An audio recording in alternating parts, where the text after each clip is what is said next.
Sodelavci pravijo, da je kolegica v pravem pomenu besede, saj kolektiv, sogovornike in bralce vedno znova navdušuje z umirjenim, premišljenim, poglobljenim in unikatnim pristopom.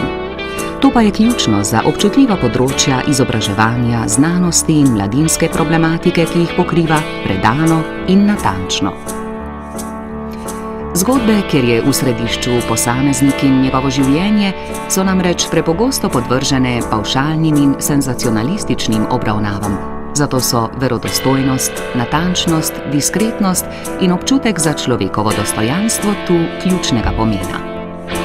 S svojo razgledanostjo, poznavanjem človekove psihe, natančnostjo in nespornim talentom je kljub svoji mladosti postala uveljavljeno, cenjeno in verodostojno novinarsko ime, zato nagrado za dosežke mladih novinarjev dobi novinarka Večera Franja Žist.